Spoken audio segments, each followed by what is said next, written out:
Hi friends, ചില സ്റ്റോക്കുകളിൽ വലിയ വോളിയത്തോടു കൂടി ബ്രേക്കൗട്ട് നടക്കുമ്പോൾ ആ ബ്രേക്കൗട്ട് നടക്കാനുണ്ടായ കാരണങ്ങൾ പരിശോധിച്ച് നാം ബോധ്യപ്പെടേണ്ടതുണ്ട്.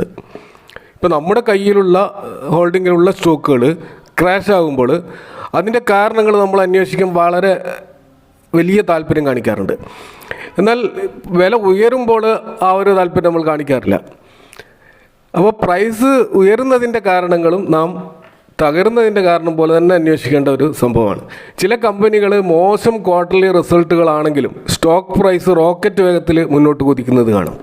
അത്തരത്തിൽ കഴിഞ്ഞ ദിവസം വലിയ വോളിയം സൃഷ്ടിച്ച് ബ്രേക്കൗട്ട് നൽകിയ ഒരു സ്റ്റോക്കാണ് ടാറ്റ കെമിക്കൽസ്. ഈ സ്റ്റോക്കിനെ കുറിച്ചാണ് ഈ വീഡിയോയിൽ നിങ്ങളുമായി സംസാരിക്കുന്നത്. അപ്പോൾ R4iയിലേക്ക് എല്ലാവർക്കും ഒരിക്കൽ കൂടി സ്വാഗതം. ടാറ്റ കെമിക്കൽസിൻ്റെ ക്വാർട്ടർലി പെർഫോമൻസ് നോക്കുക. കഴിഞ്ഞ വർഷം മാർച്ച് ക്വാർട്ടറിൽ 4482 കോടിയുടെ സെയിൽസ് രേഖപ്പെടുത്തിയ കമ്പനി അതിനുശേഷം വന്ന 3 ക്വാർട്ടറുകളിലും സെയിൽസ് ഗ്രാജ്വലി കുറഞ്ഞു വരുന്നത് നമുക്ക് ഈ ഗ്രാഫിൽ കാണാൻ കഴിയും. ഏറ്റവും ഒടുവിലെ ക്വാർട്ടറിൽ അത് 3768 കോടിയിലേക്ക് താഴ്ന്നതായി കാണാം. അതായത് ഇയർ ഓൺ ഇയർ സെയിൽസിൽ ഏകദേശം 10% കുറവാണ് നമുക്കിവിടെ കാണാൻ കഴിയുന്നത്. ഇനി പ്രോഫിറ്റ് നോക്കിയാൽ അവസ്ഥ ഇതിലും പരിതാപകരമാണ്. മാർച്ച് ക്വാർട്ടറിൽ 692 കോടിയുടെ പ്രോഫിറ്റ് നേടിയ കമ്പനി ജൂൺ ക്വാർട്ടർ അതുപോലെ സെപ്റ്റംബർ ക്വാർട്ടറിൽ അത് കുറഞ്ഞു വന്ന് ഏറ്റവും ഒടുവിൽ ഡിസംബർ ക്വാർട്ടറിൽ 194 കോടിയായതായിട്ട് നമുക്ക് കാണാൻ കഴിയും. അപ്പോൾ ഓവറോൾ ഇയർ ഓൺ ഇയർ പ്രോഫിറ്റിൽ ഏകദേശം 60% അതിൻ്റെ തകർച്ച നമുക്കിവിടെ കാണാൻ കഴിയും. അപ്പോൾ എന്തുകൊണ്ടാണ് ഈ ടാറ്റ കെമിക്കൽസിൻ്റെ ബിസിനസ്സിൽ ഇങ്ങനെ ഒരു ഡിക്ലൈൻ ഉണ്ടായിട്ടുള്ളത്? അപ്പോൾ അതിൻ്റെ ഒരു കാരണങ്ങൾ നോക്കിക്കഴിഞ്ഞാൽ നമ്മൾ ഈ ടാറ്റ കെമിക്കൽസിൻ്റെ 2 പ്രധാനപ്പെട്ട കെമിക്കൽ പ്രൊഡക്റ്റുകളായ ഒന്ന് സോഡ ആഷും മറ്റൊന്ന് സോഡിയം ബൈകാർബണേറ്റുമാണ്. ഈ 2 കെമിക്കൽസിൻ്റെയും ആഗോള മാർക്കറ്റിലുള്ള സപ്ലൈ വൻതോതിൽ വർദ്ധിച്ചിരിക്കുകയാണ്. ഇപ്പോൾ കോവിഡിന് ശേഷം ചൈനീസ് കമ്പനികൾ അവരുടെ ഉൽപ്പാദനം വൻതോതിൽ വർദ്ധിപ്പിച്ചിട്ടുണ്ട്. അത് കാരണം മൊത്തത്തിൽ സപ്ലൈ വല്ലാതെ കൂടിയിട്ടുണ്ട്. നമുക്കറിയാം ഇതൊരു കമ്മോഡിറ്റിയാണ്. അപ്പം സപ്ലൈ ആൻഡ് ഡിമാൻഡിനനുസരിച്ചിട്ടാണ് ഇതിൻ്റെ വില കൂടുകയും കുറയുകയും ചെയ്യുന്നത്. അപ്പോൾ ഈ വൻതോതിൽ സപ്ലൈ കൂടിയപ്പോൾ സ്വാഭാവികമായിട്ടും ഇതിൻ്റെ പ്രൈസ് കുറഞ്ഞു. അപ്പോൾ വില കുറഞ്ഞത് കാരണം പ്രോഫിറ്റബിലിറ്റി കുറഞ്ഞു. അതാണ് ഈ ടാറ്റ കെമിക്കൽസിൻ്റെ പ്രോഫിറ്റബിലിറ്റി എത്ര മോശമായിട്ട് ബാധിക്കാനുള്ള ഒരു പ്രധാന കാരണം. കാരണം ടാറ്റ കെമിക്കൽ ഈ സോഡ ആഷ് പ്രൊഡ്യൂസ് ചെയ്യുന്ന ആ ഒരു മാനുഫാക്ചറിങ് രംഗത്ത് 3rd ലാർജസ്റ്റ് പ്ലെയറാണ്, വേൾഡിലെ 3rd ലാർജസ്റ്റ് പ്ലെയറാണ്. കൂടാതെ ഇവർ സോഡിയം ബൈകാർബണേറ്റിൻ്റെ ഉൽപ്പാദനത്തിൽ 6th ലാർജസ്റ്റ് പ്രൊഡ്യൂസറാണ്. അപ്പോൾ ഈ 2 കെമിക്കൽസും വളരെ ബേസിക് ആയിട്ടുള്ള കെമിക്കൽസാണ്. ഇതൊരു ബേസിക് കെമിസ്ട്രി ബേസ്ഡ് ആയിട്ടുള്ള കെമിക്കൽസാണ്. അതുകൊണ്ട് തന്നെ ഇതിനെ നമുക്കൊരിക്കലും ഒരു സ്പെഷ്യാലിറ്റി കെമിക്കൽസ് എന്നുള്ള ഗണത്തിൽ ഉൾപ്പെടുത്താൻ പറ്റില്ല. അപ്പോൾ ഇതിന് അങ്ങനെ ഒരു കോമ്പറ്റേറ്റീവ് അഡ്വാൻറ്റേജ് ഇല്ല, കാരണം ആർക്കും ഇത് പ്രൊഡ്യൂസ് ചെയ്യാം. അപ്പോൾ അതുകൊണ്ട് തന്നെ ഗ്ലോബൽ മാർക്കറ്റിൽ ഒരു കോമ്പറ്റേറ്റീവ് അഡ്വാൻറ്റേജ് ഈ 2 പ്രൊഡക്റ്റിനും കിട്ടാറില്ല.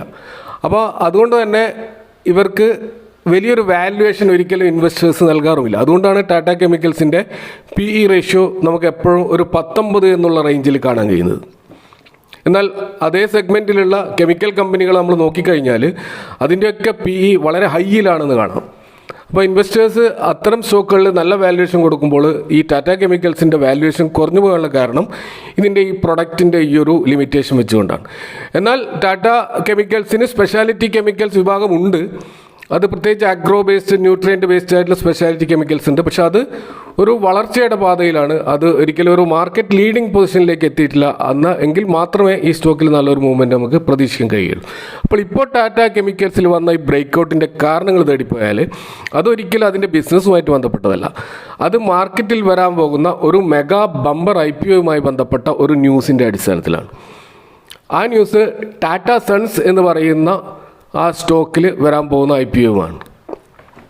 അപ്പോൾ ഈ ഒരു ന്യൂസ് കഴിഞ്ഞ ദിവസം ടാറ്റ സ്റ്റോക്കുകളിൽ മൊത്തം ഒരു അപ്സൈഡ് മൂവ് ഉണ്ടാക്കിയിട്ടുണ്ട്. ഇപ്പോൾ Tata Motors, Tata chemicals, rallies India, Tata power, Nelco, Tata investment corporation തുടങ്ങിയ എല്ലാ സ്റ്റോക്കുകളിലും ഈ കുതിപ്പ് ഉണ്ടായിട്ടുണ്ട്. ഇപ്പോൾ ടാറ്റ സൺസ് എന്ന് പറയുന്നത് ഈ ഒരു പേരൻറ്റ് കമ്പനിയാണ്. എല്ലാ ടാറ്റ കമ്പനികളെയും ഹോൾഡ് ചെയ്യുന്ന അല്ലെങ്കിൽ ആ കമ്പനികളിൽ മേജർ ഹോൾഡിംഗ് ഉള്ള കമ്പനിയാണ് ടാറ്റ സൺസ്. അപ്പോൾ ഈ ഹോൾഡിംഗ് കമ്പനി സ്വന്തമായി ബിസിനസ് ചെയ്യുന്നില്ലെങ്കിലും ടാറ്റയിലെ ഇന്ത്യയുടെ അങ്ങോളം ഇങ്ങോളമുള്ള റിയൽ എസ്റ്റേറ്റ് ഭൂമി, അതുപോലെ ടീ എസ്റ്റേറ്റുകൾ, സ്റ്റീൽ പ്ലാന്റുകൾ തുടങ്ങി സ്ഥാവര ജംഗമ വസ്തുക്കൾ മുഴുവൻ കൈയടക്കി വച്ചിരിക്കുന്ന ഈ കമ്പനിയുടെ പ്രധാനപ്പെട്ട വരുമാനം എന്ന് പറയുന്നത് ഇവരുടെ ഈ കമ്പനികളിൽ നിന്ന് കിട്ടുന്ന ഡിവിഡൻഡാണ്. ഇത് കൂടാതെ ബ്രാൻഡ് ലോയൽറ്റി എന്ന് അതിൻ്റെ ഒരു ഫീസും കൂടി ഇവർക്ക് കിട്ടുന്നുണ്ട്. ഇതാണ് ഇവരുടെ പ്രധാനപ്പെട്ട വരുമാന മാർഗം. കാരണം ഇവർ വേറെ ബിസിനസ്സൊന്നും ചെയ്യുന്നില്ല, ഇവരൊരു ഹോൾഡിംഗ് കമ്പനി മാത്രമാണ്. അപ്പോൾ ഏകദേശം 29 ടാറ്റ കമ്പനികൾ ഇവർ ഇൻവെസ്റ്റ് ചെയ്തത് കൂടാതെ 100-ലധികം മറ്റ് കമ്പനികളിലും ഇവർ ഇൻവെസ്റ്റ് ചെയ്തിട്ടുണ്ട്. നമുക്കൊരു അപ്സ്റ്റോക്സ് പോലെയുള്ള ബ്രോക്കർ പ്ലാറ്റ്ഫോമിൽ വരെ ടാറ്റയുടെ ഇൻവെസ്റ്റ്മെൻ്റ് ഉണ്ടെന്നാണ് പറയുന്നത്.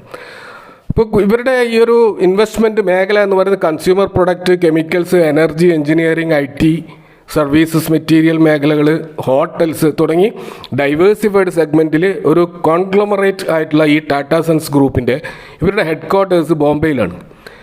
അപ്പോൾ ഈ ടാറ്റ സൺസ് ഇതുവരെ സ്റ്റോക്ക് മാർക്കറ്റ് ലിസ്റ്റ് ചെയ്തിട്ടില്ല. അവരൊരു ഹോൾഡിംഗ് കമ്പനി ആയിട്ടും അവരിതുവരെ സ്റ്റോക്ക് മാർക്കറ്റ് ലിസ്റ്റ് ചെയ്തിട്ടില്ല.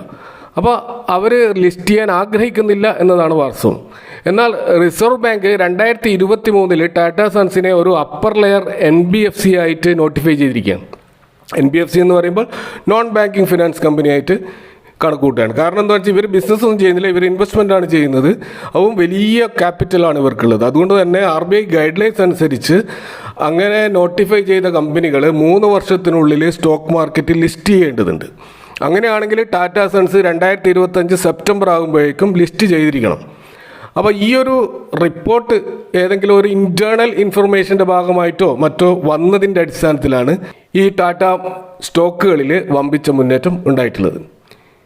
അപ്പോൾ ഈ റിപ്പോർട്ട് ഇതുവരെ ടാറ്റ സൺസ് സ്ഥിരീകരിച്ചിട്ടില്ല. അവർ ഒഫീഷ്യലായിട്ട് യാതൊരു അനൗൺസ്മെൻറ്റ് ഇതുവരെ നടത്തിയിട്ടില്ല. പക്ഷേ അനലിസ്റ്റുകൾ അവരുടെ പണി തുടങ്ങിയിരിക്കുകയാണ്.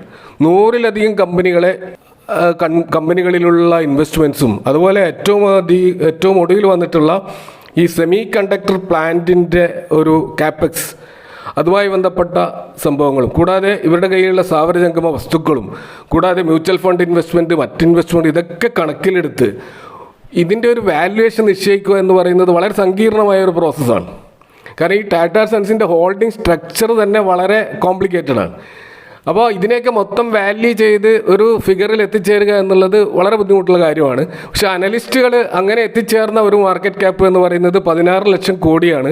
അപ്പോൾ ഒരു ഹോൾഡിംഗ് കമ്പനി ആയതുകൊണ്ട് അവിടെ ഒരു ഡിസ്കൗണ്ട് കൊടുത്തതിൻ്റെ അടിസ്ഥാനത്തിൽ 7.8 lakh crore അതാണ് ഒടുവിൽ എത്തിച്ചേർന്നിരിക്കുന്ന ഒരു മാർക്കറ്റ് ക്യാപ്പ്. ഇതൊരു അനുമാനം മാത്രമാണ്.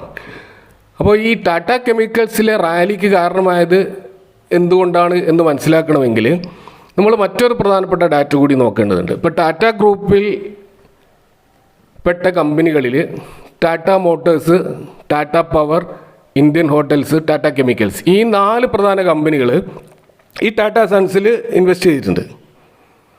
അതായത് ടാറ്റ സൺസ് ഈ കമ്പനികൾ ഇൻവെസ്റ്റ് ചെയ്ത് കൂടാതെ ഇവർ തിരിച്ച് അങ്ങോട്ടും ഇൻവെസ്റ്റ് ചെയ്തിട്ടുണ്ട്. അപ്പോൾ ഈ ടാറ്റ കെമിക്കലിൻ്റെ ടാറ്റ സൺസിലുള്ള ഇൻവെസ്റ്റ്മെൻറ്റ് 3%. അപ്പോൾ 3% ഷെയർ ടാറ്റ കെമിക്കൽസ് അവിടെ ഹോൾഡ് ചെയ്യുന്നുണ്ട്. ഇപ്പോഴത്തെ ടാറ്റ കെമിക്കൽസിൻ്റെ മാർക്കറ്റ് ക്യാപ്പ് എന്ന് പറയുന്നത് ഇന്നത്തെ മാർക്കറ്റ് ക്യാപ്പ് നോക്കുകയാണെങ്കിൽ 33,507 കോടി രൂപയാണ്. ടാറ്റ സൺസിൻ്റെ സൺസ് ലിസ്റ്റ് ചെയ്യുകയാണെങ്കിൽ അതിൻ്റെ മാർക്കറ്റ് ക്യാപ്പ് നാം നേരത്തെ അനലിസ്റ്റുകൾ പറഞ്ഞ ആ ഒരു അനുമാനം വെച്ച് നോക്കുമ്പോൾ 7.8 lakh ആണെന്ന് നമ്മൾ പറഞ്ഞു. ഇതിൻ്റെ 3% സ്വാഭാവികം അർഹതപ്പെട്ടത് ആർക്കാണ്? ടാറ്റ കെമിക്കൽസിനാണ്. അപ്പോൾ അതുകൊണ്ട് തന്നെ ഈ 7.8 lakhൻ്റെ 3% അതായത് 23,400 കോടി അവകാശപ്പെട്ടത് ടാറ്റ കെമിക്കൽസിനാണ്. അതായത് ടാറ്റ കെമിക്കൽസിൻ്റെ കറണ്ട് മാർക്കറ്റ് ക്യാപ്പായിട്ടുള്ള 33,507 കൂടെ ഈ ഒരു 23,400 കൂട്ടണം. അതായത് ടാറ്റ കെമിക്കൽസിൻ്റെ മാർക്കറ്റ് ക്യാപ്പിൽ ഏകദേശം 80% ഒരു വർധനവ് വരും. സ്വാഭാവികമായിട്ടും ടാറ്റ സൺസ് ലിസ്റ്റ് നടക്കുമ്പോൾ 80% ഒരു ഹൈക്ക് വിലയിൽ DCL ഈ ടാറ്റ കെമിക്കൽസിൽ ഉണ്ടാകുമെന്നുള്ള പ്രതീക്ഷയാണ് ഇൻവെസ്റ്റേഴ്സ് വെച്ച് പുലർത്തുന്നത്. ആ ഒരു പ്രതീക്ഷ ഉള്ളത് കൊണ്ടാണ് ടാറ്റ കെമിക്കൽസിൻ്റെ റിസൾട്ട് ഇത്ര മോശമായിട്ടും ആളുകൾ അതിൽ ചാടിക്കയറി ഇൻവെസ്റ്റ് ചെയ്യുന്നത്. അപ്പോൾ നാം മനസ്സിലാക്കേണ്ട ഒരു കാര്യം, ടാറ്റ സൺസ് ഇതുവരെ ഒഫീഷ്യലായിട്ട് ഒരു അനൗൺസ്മെൻറ്റ് ചെയ്തിട്ടില്ല. അപ്പോൾ ഈ പറയുന്ന മാർക്കറ്റ് ക്യാപിറ്റലൈസേഷൻ കാര്യങ്ങളൊക്കെ അനലിസ്റ്റുകളുടെ റിപ്പോർട്ടുകളാണ്. അപ്പോൾ നാളെ ടാറ്റ ഈ വാർത്ത നിഷേധിക്കുകയാണെങ്കിൽ ഒരു പക്ഷേ ഈ സ്റ്റോക്ക് മുന്നോട്ട് പോയിട്ടുള്ള അതേ വേഗതയിൽ താഴോട്ടേക്ക് വന്നേക്കും. അതുകൊണ്ട് കമ്പനിയുടെ സൈഡിൽ നിന്ന് ഒരു ഒഫീഷ്യലായിട്ടുള്ള ഒരു കൺഫർമേഷൻ വരുന്നത് വരെ കാത്തിരിക്കുന്നതാണ് ഒരു സേഫ് ആയിട്ടുള്ള ഇൻവെസ്റ്റ്മെൻറ്റിന് നല്ലത് എന്ന് തോന്നുന്നു. അപ്പോൾ ഇവിടെ ഒരു എഡ്യൂക്കേഷൻ പർപ്പസിന് വേണ്ടി മാത്രമാണ് ഈ വീഡിയോ ചെയ്തിട്ടുള്ളത്. ഒരിക്കലും സെൽ ഓർ ബൈ റെക്കമെൻഡേഷൻ അല്ല. For watching, see you next time with another video.